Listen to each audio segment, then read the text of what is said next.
Hello friend, रज़ा IAS PCS centre पे आप लोगों का स्वागत है। तो चलिए आज एक और नई वीडियो के साथ मैं आप लोगों के बीच पेश हुआ हूँ। तो इससे पहले हम लोग पुनर्वलोकन घटनाचक्र का जो मेरा सीरीज़ चल रहा था उसमें हम कांग्रेस से पूर्व स्थापित राजनीतिक संस्था जो एक टॉपिक था, इस टॉपिक में कुछ एमसीक्यू क्वेश्चन को हम कंप्लीट किए थे, जो क्वेश्चन 18 तक शायद कंप्लीट हो चुकी थी। हाँ, 18 तक कंप्लीट हो चुकी थी। आज हम उससे आगे करेंगे और विथ एक्सप्लेनेशन के साथ करेंगे। और मस्ती में हम अपने 72 बीपीएससी पीडी, इसके अलावा बीपीएससी एईडीओ, बिहार दरोगा मेंस और जो भी दीगर एग्ज़ाम होंगे उन सभी एग्ज़ाम को ये कवरेज करेगा ये वीडियो। इसलिए आप लोग ज़्यादा से ज़्यादा संख्या में इस वीडियो को देखें और अपने दोस्तों तक इस वीडियो को पहुँचाएँ।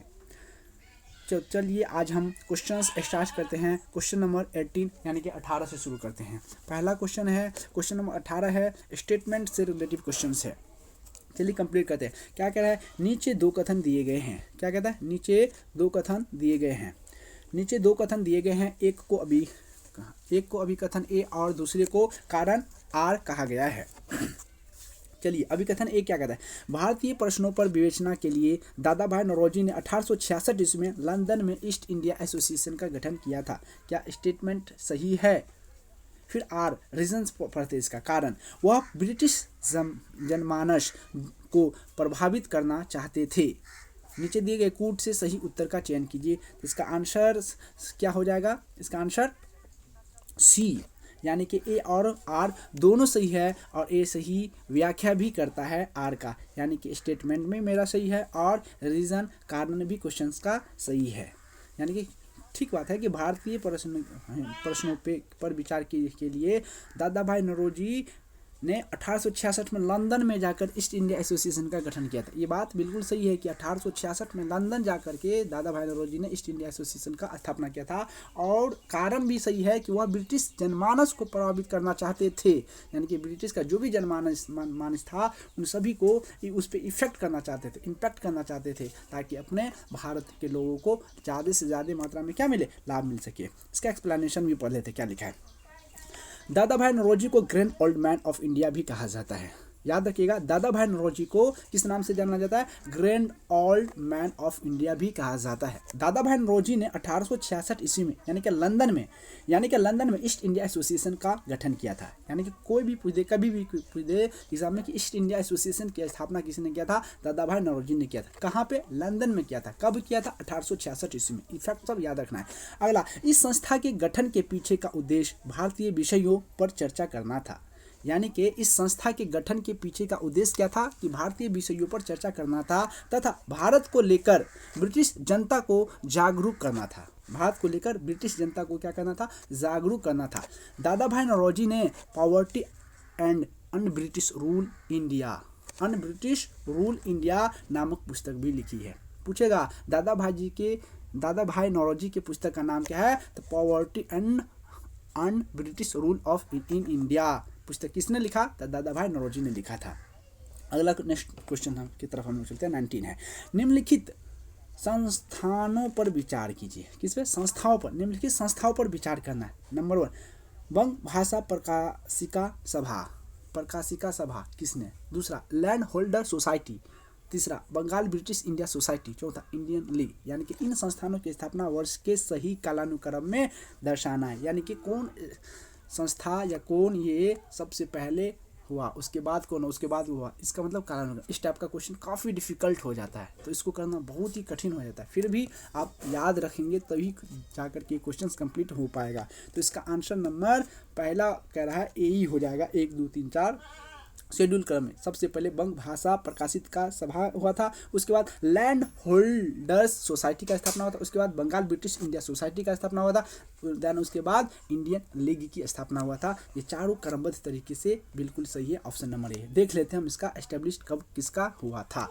अगला, बंग भाषा प्रकाशिका सभा कब हुआ था? तो 1836 ईस्वी में, याद रखना है। यानी कि बंग भाषा प्रकाशिका सभा कब हुआ था? तो 1836 में हुआ था। दूसरा, लैंड होल्डर्स सोसाइटी की स्थापना कब हुई थी? 1838 ईस्वी में, यानी कि 36 और लैंड होल्डर्स सोसाइटी 1838।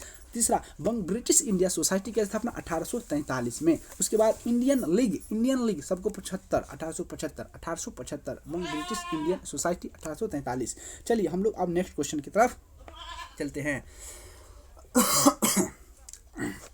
सूची 1 को सूची 2 से सुलेमित कीजिए तथा नीचे दिए गए कूट से सही उत्तर का चयन कीजिए, है ना। सूची 1 संगठन है और सूची 2 संस्थापक, यानी कि संगठन और संस्थापक का नाम बताना है, ठीक है। तो पहला बोला लैंड होल्ड सोसाइटी का स्थापना किसने किया था, ये पूछ रहा है।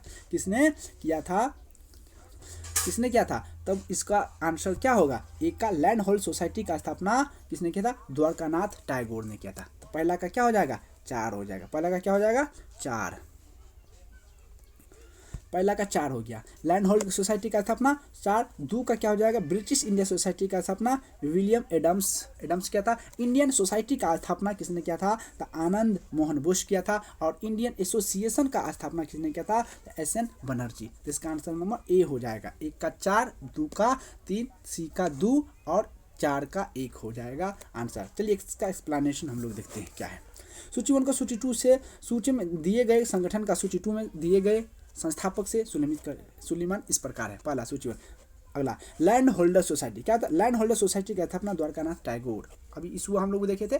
लैंड होल्डर का स्थापना कब हुआ था? लैंड होल्डर सोसाइटी का था 1836। देख लीजिए एक बार दिखा देते। 1838 में लैंड होल्डर सोसाइटी का स्थापना कब हुआ था? 1838 में। अब किसने किया था? द्वारकानाथ टैगोर ने। ब्रिटिश इंडिया सोसाइटी का स्थापना विलियम एडम्स। इंडियन सोसाइटी का स्थापना आनंद मोहन बोस। अभी भी पढ़े। इंडियन एसोसिएशन का स्थापना एस एन बनर्जी। याद रखना, इंडियन एसोसिएशन की स्थापना S N Banerjee, Indian society का स्थापना आनंद मोहन बोस और ब्रिटिश इंडिया सोसाइटी का स्थापना विलियम एडम्स और लैंड होल्डर सोसाइटी का स्थापना द्वारकानाथ टैगोर। याद रखना है। चलिए नेक्स्ट क्वेश्चन की तरफ हम लोग चलते हैं कि सूची 1 को सूची 2 से सुलेमित कीजिए और कूट का प्रयोग करके सही उत्तर देना है। सूची 1 सूची 2। इंडिया लीग, इंडियन एसोसिएशन, भारतीय राष्ट्रीय उदार संघ और यूनाइटेड इंडिया पैट्रियाटिक सोसाइटी सबको होगा। शशिर कुमार घोष, है ना, आनंद मोहन बोस, सैयद अहमद खान, सुरेंद्रनाथ बनर्जी। कौन किसका सही है ये मिलान करना है आप लोगों को। कौन किसका सही है तो इसका आंसर मिलान कीजिए। सबसे पहला कह रहा है इसका आंसर होगा इंडियन लीग का स्थापना किसने किया था? तो शशिर कुमार घोष। बात सही है। दूसरा कहेगा इंडियन एसोसिएशन का स्थापना आनंद मोहन बोस किया था। ये भी बात सही है। तीसरा भारतीय राष्ट्रीय उदार का आंदोलन किसने किया था? तो सुरेंद्रनाथ बनर्जी। और यूनाइटेड इंडियन पैट्रियाटिक सोसाइटी का स्थापना सर सैयद अहमद खान ने किया। सैयद अहमद खान ने। तो इसका आंसर नंबर क्या हो जाएगा? इसका आंसर ए हो जाएगा। इसका आंसर क्या हो जाएगा? इसका आंसर क्या हो जाएगा? डी हो जाएगा। इसका आंसर डी हो जाएगा। तो इसका आंसर क्या होगा? डी हो जाएगा। चलिए अगला क्वेश्चन है। हम लोग एक्सप्लेनेशन देख लेते हैं। इसका क्या है एक्सप्लेनेशन। 1875 ईस्वी में बंगाल में शशिर कुमार घोष ने इंडिया लीग की स्थापना की, जिसका उद्देश्य था भारतीयों में राष्ट्रवाद की भावना को जगाना तथा राजनीतिक शिक्षा को प्रोत्साहित करना। और 26 जुलाई 1876 ईस्वी को इंडिया लीग का स्थापना इंडियन एसोसिएशन ने लिया। याद रखिएगा कि 1875 ईस्वी में बंगाल में शशिर कुमार घोष ने इंडिया लीग की स्थापना की, जिसका उद्देश्य क्या था? भारतीयों में राष्ट्रवाद की भावना को उजागर करना तथा राजनीतिक शिक्षा को प्रोत्साहित करना। फिर दूसरा 26 जुलाई 1876 ईस्वी को इंडिया लीग का स्थापना इंडियन एसोसिएशन ने लिया। इससे आनंद मोहन बोस और सुरेंद्रनाथ बनर्जी ने स्थापित किया था। इस संस्था का उद्देश्य मध्यम वर्ग को ही नहीं अपितु सर्वसाधारण को इसमें लाना था और इसलिए इसका चंदा 5 रुपये वार्षिक रखा गया। चंदा क्या रुपया रखा? 5 रुपया वार्षिक रखा गया। जबकि ब्रिटिश इंडिया एसोसिएशन का चंदा 50 रुपया वार्षिक था। शीघ्र ही इंडियन एसोसिएशन शिक्षित वर्ग के प्रतिनिधियों को मुख्य संस्था बन गई और भारतीय राष्ट्रीय उदारवादी यानी कि इंडियन नेशनल लिबरल फेडरेशन को सुरेंद्रनाथ बनर्जी और यूनाइटेड इंडियन पैट्रियाटिक सोसाइटी को सैयद अहमद खान तथा राजा शिव प्रसाद सितार ए हिंद ने स्थापित किया था। ये सब क्वेश्चन आप लोग पढ़ के अगला क्वेश्चन हम लोग देते हैं। सूची 1 को सूची 2 से सुलमित कीजिए तथा नीचे दिए गए कूट का प्रयोग करके सही उत्तर चुनिए। सूची 1 और सूची 2 को करना है। इसी तरह इसमें भी है, इसका भी करेंगे हम लोग। इंडियन एसोसिएशन का स्थापना किसने किया था? सभी को पता होगा। तो सूर्यनाथ बनर्जी किया था। पूना सार्वजनिक सभा का स्थापना किसने किया था? तो महागोविंद रनाडे ने किया था। बम्बई प्रेसिडेंसी एसोसिएशन का स्थापना किसने किया था? फिरोज शाह मेहता ने किया था। और मद्रास महाजन सभा का स्थापना किसने किया था? तो आनंद चार्लू। तो इसका आंसर एक्का दू किसमें है? एक्का दू ए और बी में है, फिर दू का तो हो गया। इसका आंसर नंबर 1 हो जाएगा। सबको बात है। इंडियन एसोसिएशन का स्थापना सूर्यनाथ बनर्जी। पूना सार्वजनिक सभा का स्थापना महादेव गोविंद रनाडे। बम्बई प्रेसिडेंसी का स्थापना फिरोज शाह मेहता। और मद्रास महाजन सभा का स्थापना आनंद चार्लू ने किया था। एक्सप्लेनेशन इसका पढ़ लेते हैं हम लोग। एक्सप्लेनेशन क्या है? बोला इंडियन एसोसिएशन की स्थापना सूर्यनाथ बनर्जी ने किया था। पूना सार्वजनिक सभा का स्थापना महादेव गोविंद रनाडे ने किया था। बम्बई प्रेसिडेंसी एसोसिएशन का स्थापना फिरोज शाह मेहता ने किया था। मद्रास महाजन सभा का स्थापना आनंद चार्लू ने किया था। याद रखना, इंडियन एसोसिएशन सूर्यनाथ बनर्जी, पूना सार्वजनिक सभा महादेव गोविंद रनाडे, बम्बई प्रेसिडेंसी एसोसिएशन फिरोज शाह मेहता, मद्रास महाजन सभा आनंद चार्लू। याद करके जाना। इस वीडियो को देखने का उद्देश्य यही होना कि याद हो जाना चाहिए ताकि एग्जाम में क्वेश्चन गलती ना हो सके। अगला, निम्नलिखित में से कौन सैयद अहमद खान के साथ यूनाइटेड इंडियन पैट्रियाटिक सोसाइटी का संस्थापक था? यानी क्या कहता है? निम्नलिखित में से कौन सैयद अहमद खान के साथ यूनाइटेड इंडियन पैट्रियाटिक सोसाइटी का संस्थापक था? तो इसका नाम है राजा शिव प्रसाद। किसने? तो राजा शिव प्रसाद ने किया था। एक राजनीतिक संगठन के रूप में यूनाइटेड इंडियन पैट्रियाटिक एसोसिएशन की स्थापना 1888 में सर सैयद अहमद खान तथा बनारस के राजा शिव प्रसाद सिंह ने की थी। याद रखिएगा कि एक राजनीतिक संगठन के रूप में यूनाइटेड इंडियन पैट्रियाटिक एसोसिएशन की स्थापना 1888 में 2 व्यक्ति किए थे, जिसका नाम था, एक का नाम सर सैयद अहमद खान तथा दूसरा का नाम बनारस के राजा शिव प्रसाद सिंह ने की थी। ध्यातव्य है कि उक्त संगठन की स्थापना भारतीय राष्ट्रीय कांग्रेस के विरोध एवं मुस्लिम समुदाय तथा ब्रिटिशों के मध्य घनिष्ठ संबंधों को विकसित करने के उद्देश्य से की गई थी। नेक्स्ट क्वेश्चन है, निम्नलिखित युग्मों में से कौन सही सुलमित नहीं है? नहीं वर्ड पे जोर देना। किस पे देना जोर? नहीं वर्ड पे। Asiatic Society of Bengal, Asiatic Society of Bombay, हाँ, Royal Asiatic Society of Great Britain, land holders society of Bengal.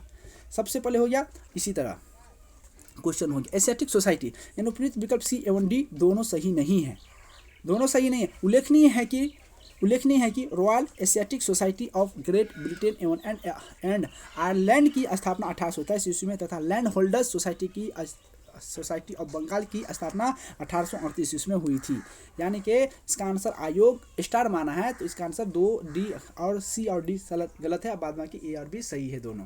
याद रखिएगा। नेक्स्ट क्वेश्चन चलते हैं हम लोग। कलकत्ता में एशियाटिक सोसाइटी ऑफ बंगाल की स्थापना 1784 में किसी ने किया था? हर व्यक्ति, हर बच्चे, हर को याद होगा, विलियम जोन्स किया था। किसने किया था? तो William Jones. Option number B में है। इसका क्वेश्चन सबको बीपीएससी का वीवीआई क्वेश्चन है, यहाँ यूपीपीसीएस में भी पूछा मेंस में। एशियाटिक सोसाइटी ऑफ बंगाल की स्थापना 1784 में विलियम जोन्स ने की थी। किसने किया था? तो विलियम जोन्स ने किया था एशियाटिक सोसाइटी ऑफ बंगाल की स्थापना 1784 ईस्वी में।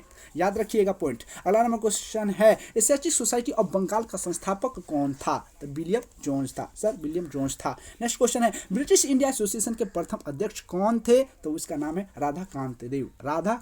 क्वेश्चन पूछेगा ब्रिटिश इंडिया एसोसिएशन के प्रथम अध्यक्ष कौन थे? तो राधाकांत देव थे। कौन थे? राधाकांत देव। अगला इसका एक्सप्लेनेशन देख लेते हैं हम लोग। ब्रिटिश इंडिया एसोसिएशन की स्थापना अक्टूबर 1851 ईस्वी में कलकत्ता में हुई थी। इसके संस्थापक सदस्य राधाकांत देव थे।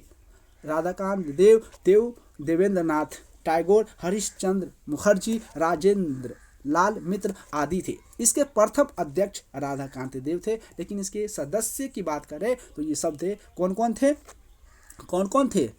याद रखना, राधाकांत देव, देवेंद्र नाथ टैगोर, हरिश्चंद्र मुखर्जी, राजेंद्र लाल मित्र आदि वगैरह, ये सब सदस्य में थे। लेकिन प्रथम अध्यक्ष राधाकांत देव, संस्थापक में ये सब हो गया। अगला क्वेश्चन चलते हैं हम लोग। सूची 1 को सूची 2 से सुलमित कीजिए तथा नीचे दिए गए कूट से सही उत्तर चुनना है। क्या चुनना है? सही उत्तर को चुनना है। तो चुनिए। हम लोग सूची 1 को सूची 2 से चुनते हैं। कैसे चुनेंगे? चलिए, पहला नंबर क्वेश्चन क्या है? ब्रिटिश इंडिया एसोसिएशन की स्थापना किसने किया था? केटी तैलंग ने किया था। केटी तैलंग ने किया था। केटी तैलंग, 1 का 2 नहीं होगा, क्या किसने किया था, तो 1 का 3 होगा राधाकांत देव। अभी बढ़े, ब्रिटिश इंडिया एसोसिएशन की स्थापना किसने किया, राधाकांत देव ने। बॉम्बे प्रेसिडेंसी का स्थापना किसने किया था, केटी तैलंग ने किया था। सेंट्रल मोहम्मडन नेशनल एसोसिएशन का स्थापना किसने किया था, तो इसका सर सैयद अहमद खां, याद रखिएगा। सेंट्रल मोहम्मडन नेशनल एसोसिएशन का स्थापना सर सैयद अहमद खां किया था, अली किया था। और सर्वेंट ऑफ इंडिया सोसाइटी का स्थापना गोपाल कृष्ण गोखले ने किया था। तो इसका आंसर एक्यूरेट ऑप्शन बी हो जाएगा। चलिए इसका एक्सप्लेनेशन हम लोग पढ़ लेते हैं। एक्सप्लेनेशन में क्या है, ब्रिटिश इंडिया एसोसिएशन की स्थापना अक्टूबर 1851 ईस्वी में कलकत्ता में हुई थी। इसके संस्थापक सदस्य राजेंद्र लाल मित्र, राधाकांत देव अध्यक्ष थे, हरिश्चंद्र मुखर्जी, देवेंद्रनाथ टैगोर महासचिव आदि थे। बॉम्बे प्रेसिडेंसी एसोसिएशन की स्थापना 1885 ईस्वी में मुंबई में हुई थी। इसके संस्थापक सदस्य फिरोज शाह मेहता, बदरुद्दीन तैयब जी, केटी तैलंग आदि थे। सर सैयद अमीर अली ने सेंट्रल नेशनल मोहम्मडन एसोसिएशन की स्थापना की। गोपाल कृष्ण गोखले ने वर्ष 1905 ईस्वी में भारतीय लोक सेवक मंडल सर्वेंट ऑफ इंडिया सोसाइटी का गठन किया था। ये सारे पॉइंट याद रखना है सभी को, यहाँ से बहुत सारे क्वेश्चन बनते हैं। तो आज हमारा ये जो था ना ये टॉपिक एंड हो गया। आज हम अब एक और न्यू टॉपिक की तरफ चलते हैं, उसका नाम है भारतीय राष्ट्रीय कांग्रेस। क्या है भारतीय राष्ट्रीय कांग्रेस, इसके बारे में हम थोड़ा पढ़ लेते हैं। इसका क्या है, सबसे पहले इसका ऑनलाइन पढ़ लेते हैं। चलिए, एलन ऑक्टेलियन ह्यूम एओ ह्यूम, इसका अन्य नाम है एओ ह्यूम के नाम से भी जाना जाता है। भारतीय सिविल सेवा के सेवानिवृत्त ब्रिटिश अधिकारी थे। कौन थे ये, भारतीय सिविल सेवा के सेवानिवृत्त ब्रिटिश अधिकारी थे। ये शिमला में बस गए थे। ये कहाँ बसे हुए थे, शिमला में बस गए थे। और 1884 में इन्होंने भारतीय राष्ट्रीय संघ इंडियन नेशनल यूनियन की स्थापना की, जो कि भारतीय राष्ट्रीय कांग्रेस का अग्रदूत था। भारतीय राष्ट्रीय कांग्रेस की स्थापना 1885 में एओ ह्यूम के द्वारा की गई थी।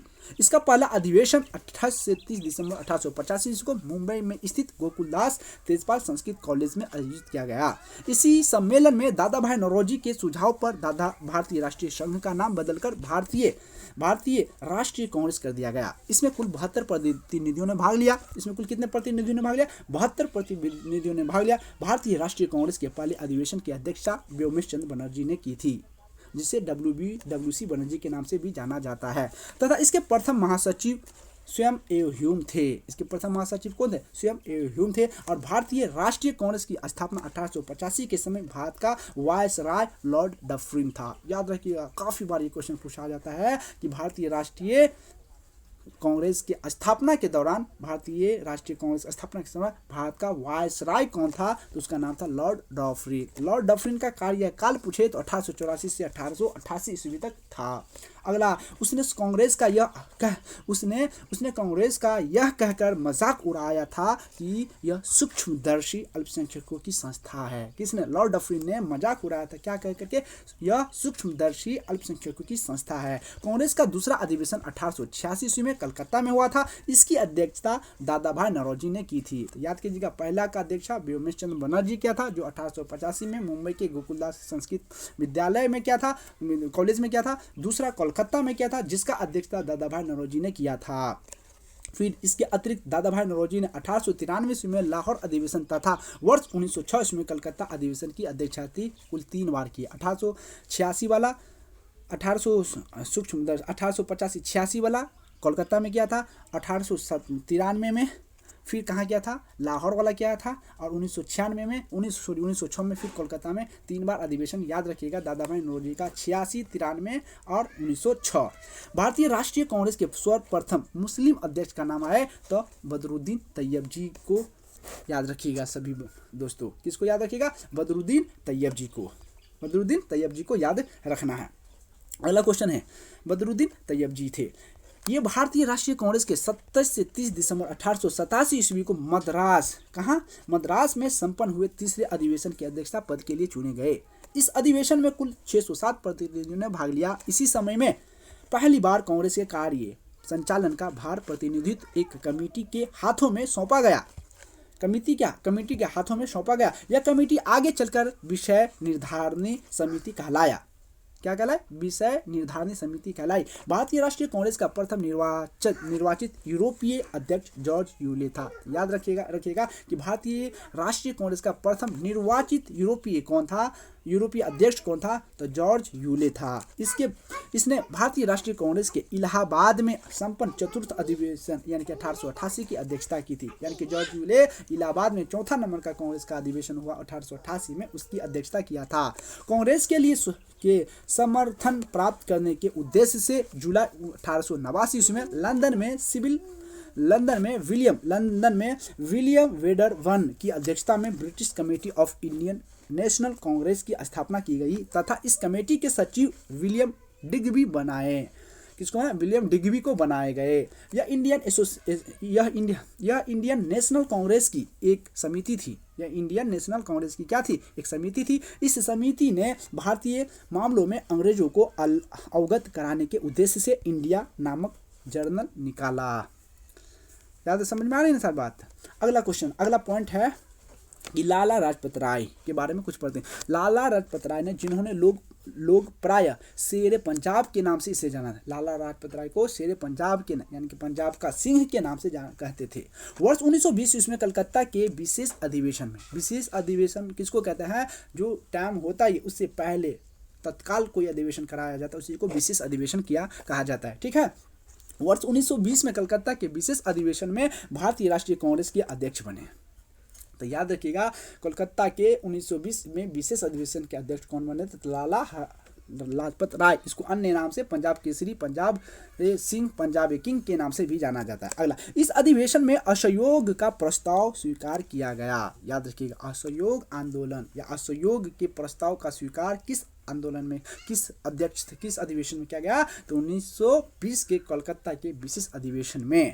श्रीमती एनी बेसेंट आंग्ल आयरलैंड कुल से थी। अब अगला पॉइंट है श्रीमती एनी बेसेंट आंग्ल आयरलैंड कुल से थी। वे वर्ष 1907 से 1933 ईस्वी तक थियोसॉफिकल सोसाइटी की प्रधान रही। यानी कि 1907 से लेकर के 1933 ईस्वी तक थियोसॉफिकल सोसाइटी की प्रधान रही। वर्ष 1916 में होम रूल लीग का गठन किया गया तथा वर्ष 1917 में भारतीय राष्ट्रीय कांग्रेस की पहली महिला अध्यक्ष बनी। और 1917 में भारतीय राष्ट्रीय कांग्रेस की पहली महिला अध्यक्ष बनी। तो क्वेश्चन पूछता है कि भारतीय राष्ट्रीय कांग्रेस की प्रथम महिला अध्यक्ष कौन बनी? तब वह एनी बेसेंट बनी। कब बनी? 1917 में बनी थी। भारतीय राष्ट्रीय कांग्रेस का 27वां अधिवेशन दिसंबर 1912 में बांकीपुर बिहार में संपन्न हुआ था। याद रखिएगा कि भारतीय राष्ट्रीय कांग्रेस का 27वां अधिवेशन दिसंबर 1912 ईस्वी में बांकीपुर बिहार में संपन्न हुआ था। इस अधिवेशन की अध्यक्षता RN मधोलकर ने की थी। इस अधिवेशन में एओ ह्यूम को कांग्रेस का पिता कहा गया। याद रखिएगा कांग्रेस का पिता एओ ह्यूम को किस अधिवेशन में कहा गया? तो 1912 के बांकीपुर अधिवेशन में कहा गया। किसमें? अधिवेशन में कहा गया। भारतीय राष्ट्रीय कांग्रेस तथा मुस्लिम लीग दोनों ने वर्ष 1916 में लखनऊ में अधिवेशन किया। याद रखिएगा लखनऊ में अधिवेशन किया। तदनुसार कांग्रेस तथा मुस्लिम लीग के बीच लखनऊ समझौता हुआ जो कांग्रेस लीग योजना तथा लखनऊ पैक्ट के नाम से जाना जाता है। याद रखिएगा कि मुस्लिम लीग और कांग्रेस के बीच जो समझौता हुआ उसे ही किस नाम से जाना जाता है? तो लखनऊ पैक्ट के नाम से जाना जाता है, क्योंकि ये अधिवेशन लखनऊ में ही हुआ था, इसलिए इसको लखनऊ पैक्ट के नाम से जाना जाता है। इस अधिवेशन में उपस्थितों को जिन्हें पिछले 9 वर्ष से कांग्रेस से निष्कासित कर दिया गया था पुनः कांग्रेस में शामिल किया गया और कांग्रेस के लखनऊ अधिवेशन की अध्यक्षता अंबिका चरण मजूमदार ने की थी। तो बार बार क्वेश्चन आता है कि लखनऊ में 1916 का जो अधिवेशन हुआ जिसे हम लखनऊ पैक्ट के नाम से जानते हैं, इसकी अध्यक्षता किसने की थी? तो उसका नाम है अंबिका चरण मजूमदार। अंबिका चरण मजूमदार ने इसकी क्या की थी? अध्यक्षता की थी। अगला पॉइंट है भारतीय राष्ट्रीय कांग्रेस के लखनऊ अधिवेशन। 1916 में बाल गंगाधर तिलक ने कहा था। यानी कि भारतीय राष्ट्रीय कांग्रेस के लखनऊ अधिवेशन 1916 में बाल गंगाधर तिलक ने कहा था। क्या कहा था? स्वराज मेरा जन्मसिद्ध अधिकार है और मैं उसे लेकर रहूंगा तो क्वेश्चन पूछेगा बार बार, स्वराज मेरा जन्मसिद्ध अधिकार और मैं उसे लेकर रहूंगा किसने कहा था? तो बाल गंगाधर तिलक ने लखनऊ के अधिवेशन 1916 में कहा था। और 1888 में सर सैयद अहमद खां और बनारस के राजा शिव प्रसाद सिंह ने इस नियुक्त भारतीय राजभक्त सभा यानी कि यूनाइटेड इंडियन पार्टी और पैट्रियोटिक एसोसिएशन बनाई, जिसका उद्देश्य कांग्रेस के प्रचार को निष्फल करना था और लोगों को कांग्रेस से दूर रखना था। वर्ष 1900 ईस्वी में कर्जन ने कहा था कांग्रेस अब लड़खड़ा रही है, यानी कि क्वेश्चन पूछेगा कि कांग्रेस अब लड़खड़ा रही है, ये किसने बोला था? तो लॉर्ड कर्जन ने बोला था। कब बोला था? 1900 ईस्वी में बोला था। और जल्द ही गिरने वाली है। मेरा सबसे बड़ा मकसद भी यही है कि मेरे भारत प्रवास के दौरान ही इस पार्टी का अंत हो जाए। भारत की स्वतंत्रता प्राप्ति के बाद महात्मा गांधी ने भारतीय राष्ट्रीय कांग्रेस को समाप्त करने का सुझाव दिया था। लॉर्ड वेलिंगटन ने कांग्रेस के 30वें अधिवेशन में भाग लिया था। लॉर्ड वेलिंगटन ने कांग्रेस के 30वें अधिवेशन में क्या है? भाग लिया था। इस दौरान वह बम्बई का गवर्नर था। क्या था? कहाँ का गवर्नर था? बम्बई का गवर्नर था। यह अधिवेशन बम्बई में वर्ष 1915 में आयोजित किया गया। महात्मा गांधी ने केवल एक बार 1924 में बेलगांव अधिवेशन, जो कर्नाटक में पड़ता है, इसकी अध्यक्षता की थी। सरोजिनी नायडू 1779 से लेकर 1949 ईस्वी तक प्रख्यात कवयित्री और राष्ट्रवादी नेत्री थी। वर्ष 1925 ईस्वी में कानपुर में हुए भारतीय राष्ट्रीय कांग्रेस के 40वें वार्षिक अधिवेशन वह कांग्रेस की प्रथम भारतीय महिला अध्यक्ष बनी। कांग्रेस की प्रथम भारतीय महिला अध्यक्ष बोली तो कौन? सरोजिनी नायडू। याद रखिएगा। 1925 में कानपुर में। वर्ष 1947 से 1949 ईस्वी में यह उत्तर प्रदेश की राज्यपाल भी रही। याद रखिएगा, उत्तर प्रदेश की भारत की प्रथम राज्यपाल महिला में पूछे तो सरोजिनी नायडू कहाँ की थी? उत्तर प्रदेश। कहाँ बनी थी? उत्तर प्रदेश। 1947 से 1949 में यह उत्तर प्रदेश की पहली राज्यपाल भी रही। जवाहरलाल नेहरू ने वर्ष 1929 में लाहौर में, अप्रैल 1936 में लखनऊ तथा दिसंबर 1936 में फैजपुर अधिवेशन की अध्यक्षता की। यानी कि लाहौर 1929 का अध्यक्षता किया था, अप्रैल 1936 में लखनऊ का अध्यक्षता किया था, दिसंबर 1936 में फैजपुर का अधिवेशन पंडित जवाहरलाल नेहरू 3 बार किया था।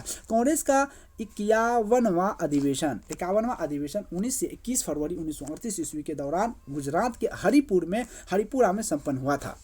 यानी कि कांग्रेस का 51वां अधिवेशन 19 से 21 फरवरी 1938 के दौरान गुजरात के हरिपुरा में संपन्न हुआ था। इस अधिवेशन की अध्यक्षता सुभाष चंद्र बोस ने की थी। याद रखिएगा, बहुत अच्छा क्वेश्चन है कि हरिपुरा अधिवेशन की अध्यक्षता किसने की थी? तो सुभाष चंद्र बोस ने की थी। कब हुआ था? तो 19 से 21 फरवरी 1938 को हुआ था। इस अधिवेशन में राष्ट्रीय नियोजन समिति का गठन किया गया। याद रखिएगा, बहुत अच्छी क्वेश्चन है कि इस अधिवेशन में राष्ट्रीय नियोजन समिति का गठन किया गया तथा पंडित जवाहरलाल नेहरू को इसका अध्यक्ष बनाया गया और पंडित जवाहरलाल नेहरू को इस आयोग का अध्यक्ष बनाया गया। और 1940 से 46 ईस्वी तक अब्दुल कलाम आजाद कांग्रेस के अध्यक्ष रहे।